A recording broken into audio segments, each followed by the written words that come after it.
You're live with William B. Strong, our premiere edition.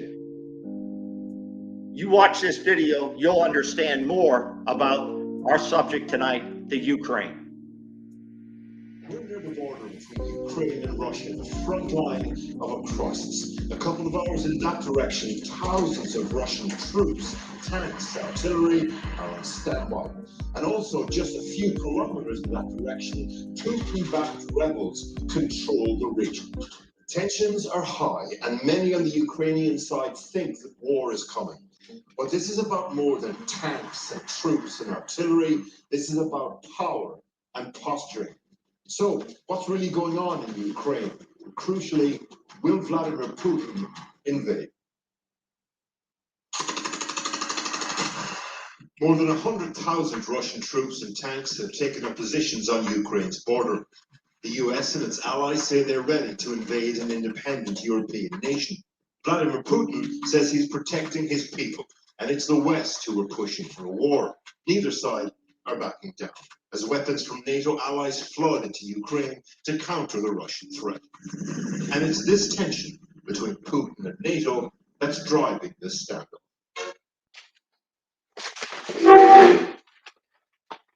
You don't get a better introduction to our topic tonight, the Ukraine, than you just viewed.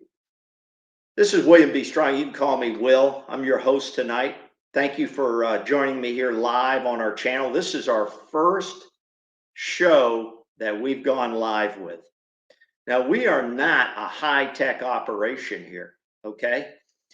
If you're looking for something glitzy and a little bit more polished, then maybe this isn't the channel for you. But if you want open and candid discussion, raw and unfiltered on things that matter, then you've come to the right channel. You've come to the right channel, because I want to hear your comments. I welcome your comments. Please bring your comments in, and I want to hear from you. Okay? So tonight, our main focus is going to be on the Ukraine.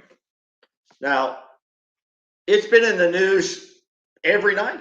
And if you don't know where the Ukraine is, if you don't understand what's going on there, you're not watching the news very much.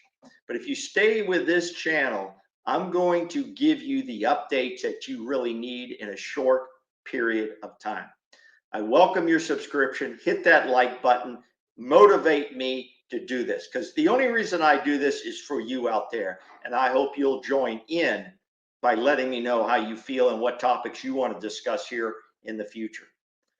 Okay, Ukraine. It sits on the border of motherland Russia. In fact, Ukraine, in the old Soviet Union, they were part of the old Soviet Union before the fall of the Soviet Union. In fact, you really, to understand the importance of the Ukraine, you have to go back in history and understand that the Ukraine was always a big cultural part of the Russian Empire. Most of the people there are of the Russian blood, okay? They speak Russian. They understand the cultural Russia. And Crimea used to be part of the Ukraine before the current leadership, Putin and the Russians, went in and took it back, okay, with little or no resistance. They got some sanctions, but it didn't stop them from going after what they felt was part and parcel to the old Soviet Empire. One of the keys here to remember is when you go back to even World War II, the Russians fought some bloody wars there in Ukraine against the Germans, against the Nazis, against Hitler's machine. They feel that the capital city of the Ukraine, you hear it pronounced different ways, Kiev, that's the way I pronounce it. They feel that is the mother city of all Russians. So this is a very important area for Putin, who loves loves to embrace the old Russian history and the old Russian Empire. Okay? Hello out there to Crazy, who is it? Crazy Noel from California. Welcome to the broadcast. Thanks for joining us. I look forward to your comments and your questions. Back to Putin. Putin wants this area back for a variety of reasons. One is history. Two is he wants to rebuild the old Russian Empire. He's given up a lot of pieces since he's taken over. And where did these pieces go? They went into the NATO alliance, where the United States is.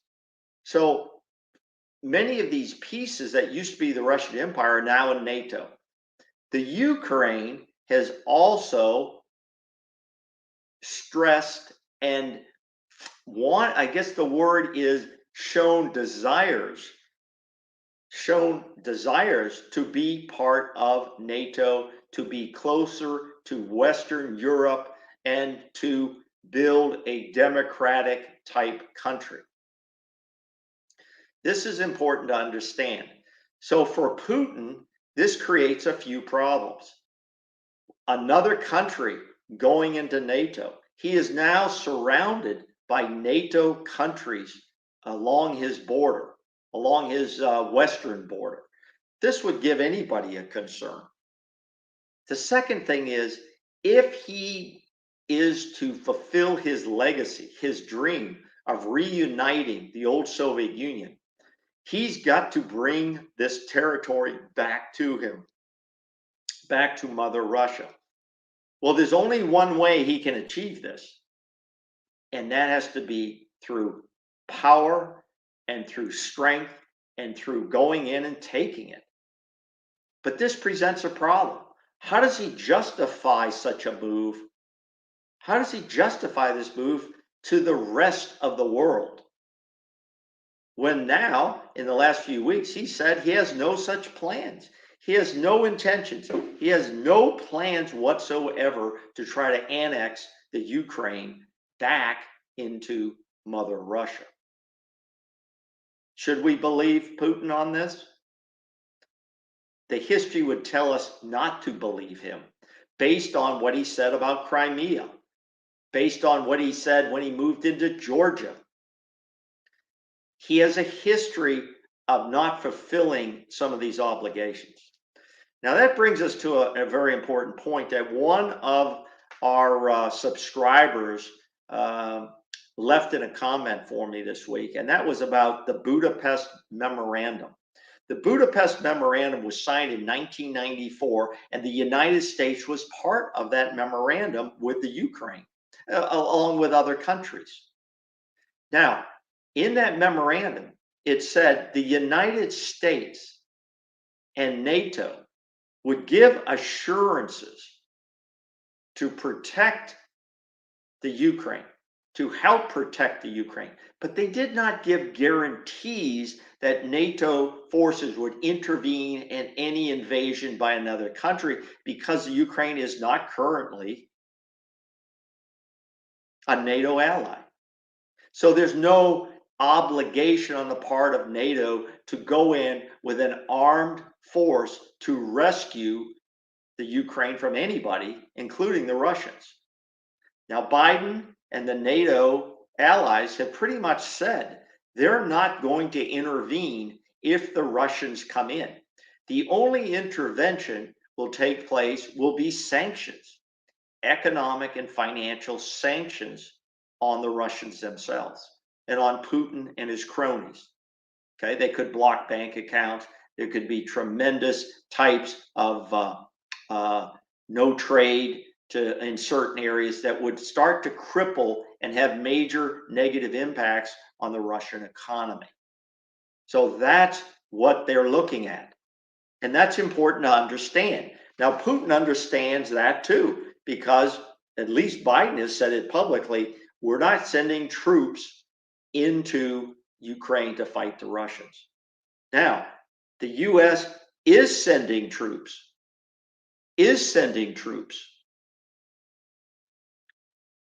to the NATO allies. Okay, they're sending troops to the NATO allies in the countries bordering Russia.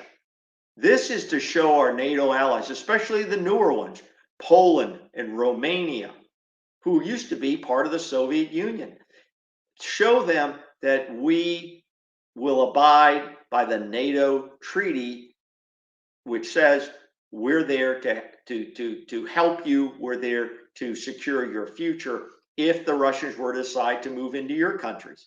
So it's to give them some degree of confidence. All right. So along this line, Putin has to worry about not only national security, but he also has to worry about his pride and the Russian people and redeveloping the old Soviet Union. Okay, with that, let me see here. We got Crazy No. If China backs Russia, can U.S. sanctions really affect them? Well, that's a really good question from Crazy No. Putin was just there. I think yesterday or today he was there. He was there, and he was talking with the Chinese premier, and this was for the opening of the Olympics. But he got sort of a blessing from the Chinese, saying that they agree that there should be no more expansion of NATO. So if there are any sanctions, economic sanctions brought, the Chinese could well help out the Russians there.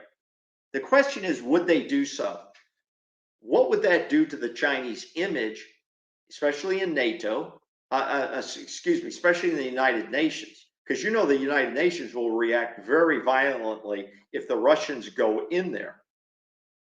Putin is going to have a heavy burden to handle. But I think the Chinese could, if they so desire, help the Russians out there, Crazy Noel, if they think it's in their best interest. And it does seem like the Russians and the Chinese are getting a little bit closer together, since now we seem to have a Cold War with the Russians here from the United States and the NATO allies. So that a good question.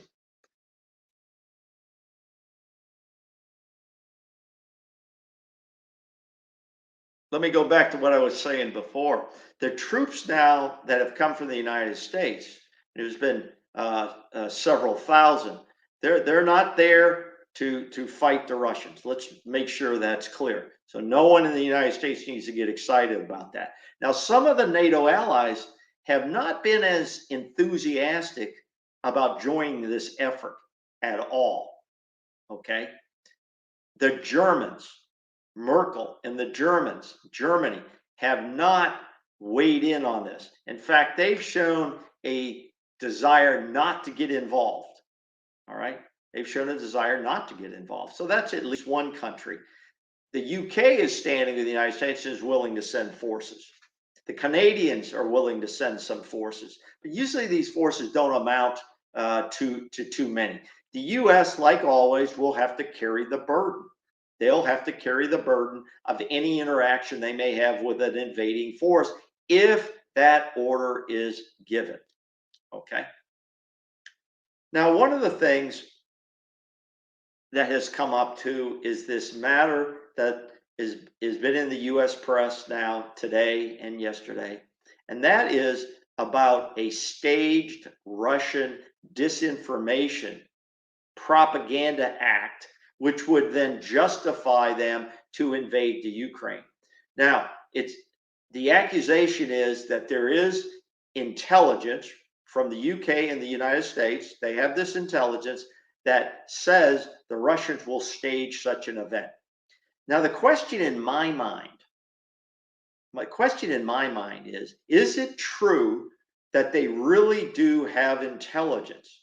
Or is this strictly a play on the chessboard to say that the United States and the allies, NATO, has the intelligence hardcore intelligence to say this is what they're going to do? Or are we just taking a page out of the Russian playbook, which they've used before, floating it out there, hoping to scare them off, and really there is no intelligence whatsoever? Given the reactions that I saw from the Pentagon today and from the State Department and how they answered the questions, I have to wonder if, in fact, this is a campaign of disinformation that is being used by the Allies against the Russians at this point. I don't hear that talked about on TV a lot, but sure, the Allies and the United States, they have their own campaigns of disinformation. Now, some of you may not like to hear that, but it's true. If you really want to look at how incidents are created, one of the incidents you could go back and look at very clearly is the discussion about the Gulf of Tonkin, which led the United States into the Vietnam War. Look that up, okay? The Gulf of Tonkin incident, all right? I think that's important. I do believe that we do not have real hard intelligence. I think analysts, the majority of analysts at CIA and at the DIA, which is the Defense Intelligence Agency, and with the UK, that this is a theory. We're floating the theory out there and hoping it'll scare the Russians off from using such a ploy in this regard, which would make it even harder for Putin to justify an invasion into the Ukraine itself. We've talked about the motivation. If Russia is going to test anybody, I bet they will test President Biden because of what Putin saw in Afghanistan and how we left there, and he's willing to test whether or not we have the strength to go against him again, to go back into another war, another conflict. Crazy Noel, very active on here tonight. When you say disinformation, what kind of campaign would it be? What could they make up that would give them grounds to invade? Thanks for the comment, Crazy Noel. The grounds would be a staged event where the Ukraine forces or Ukraine militias that are kind of fringe elements. And there's some really good programs on YouTube about some of these fringe militias in the Ukraine that are fighting against the Russian separatists in the eastern part of the Ukraine. The Russians would stage an incident involving their own Russian separatists being bombed or being killed somehow, and this would give them a reason to bring their troops in to support those Russian separatists. I imagine that's how it would happen, and that's what the press conferences out of the Pentagon and that we're hearing out of the administration, that's pretty much what they think would happen.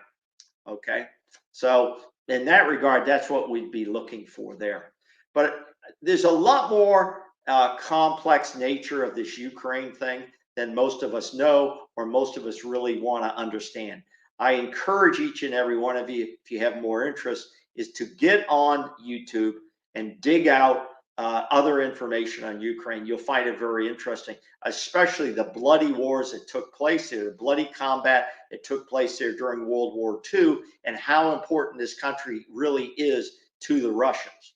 Okay, and taking Crimea was the first step because that was Ukraine territory.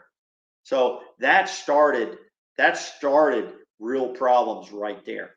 And if he's ever going to do it, this is the time. Now, here's my prediction.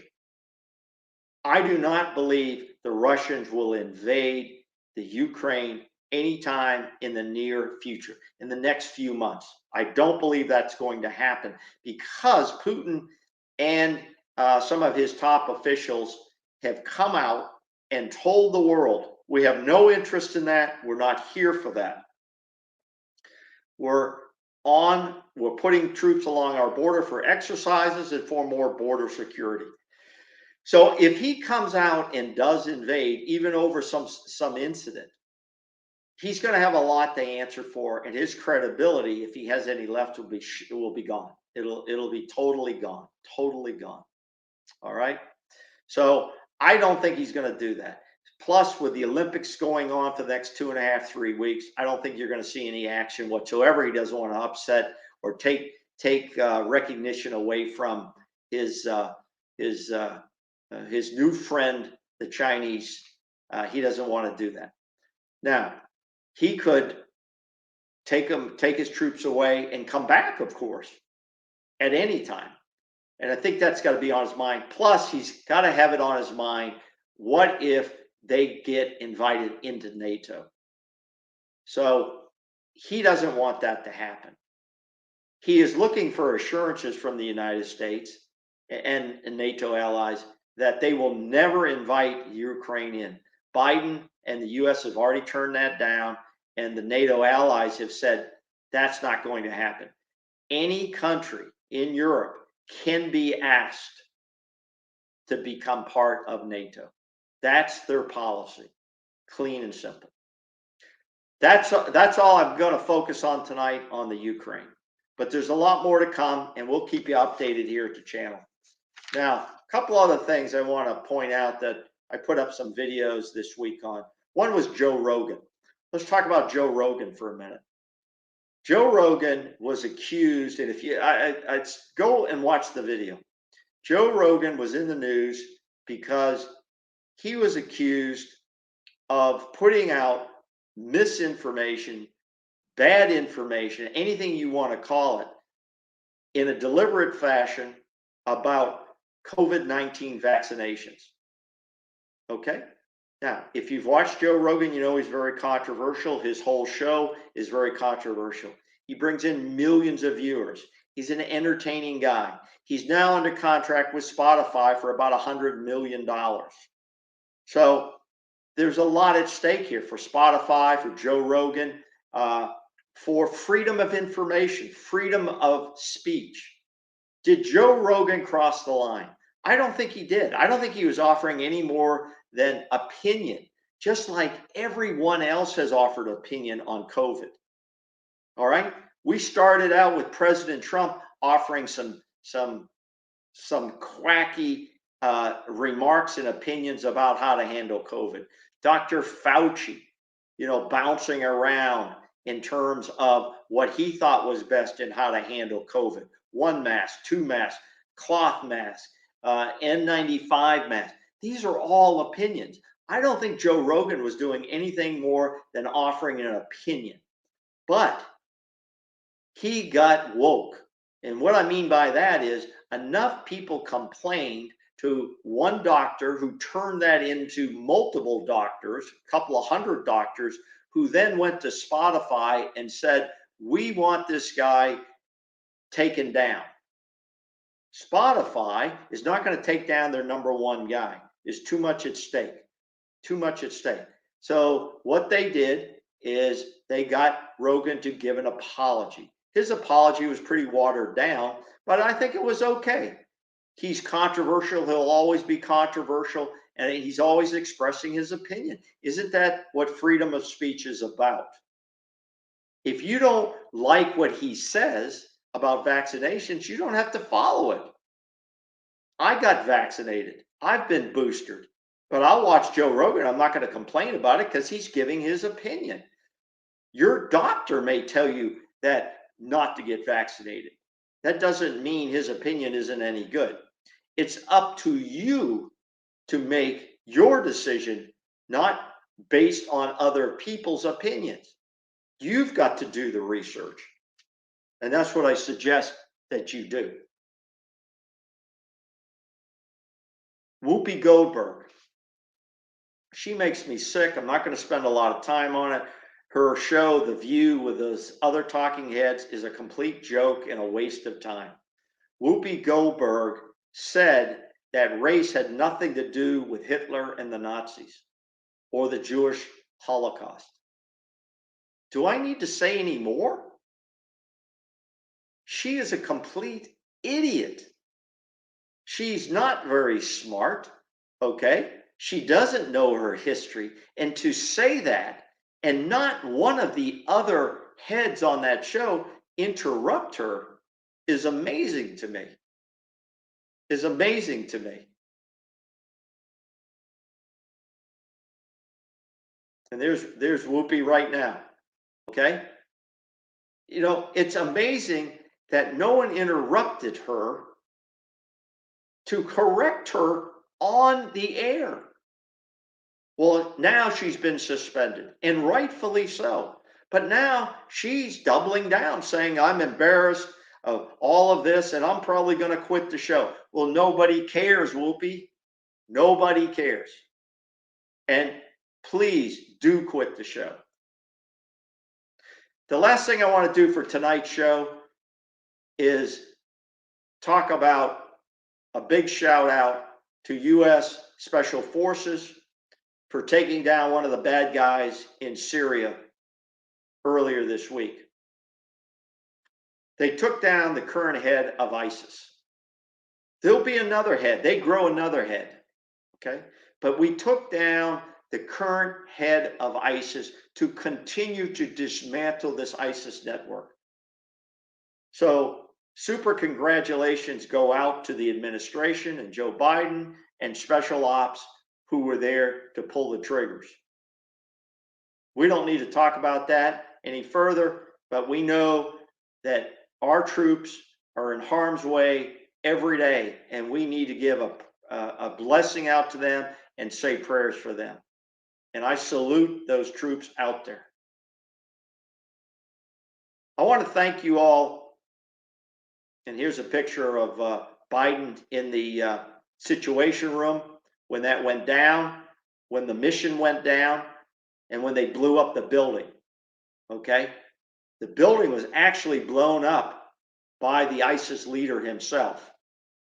He blew it up himself, killing himself and killing family members, including his own children. That's how deranged these people are. Okay? But shout out to them and congratulations on a safe mission. We only lost a helicopter and we blew that up. None of our personnel, no U.S. personnel were hurt in this operation. So that's it from here for tonight. I want to thank you for joining us on our very first broadcast. Yeah, we're not in a big fancy studio at this point, but we're going to be working on a few things. We hope to do more of these. If you like it, please let us know, and we'll do our best to bring you some of these on a more regular basis. And whether it's one viewer out there or we get tons of viewers out there, this show is about you. It's about expressing our opinions, and we hope you join us in the future. This has been William B. Strong for My State of Affairs. Thanks for joining us tonight, and everybody stay safe out there.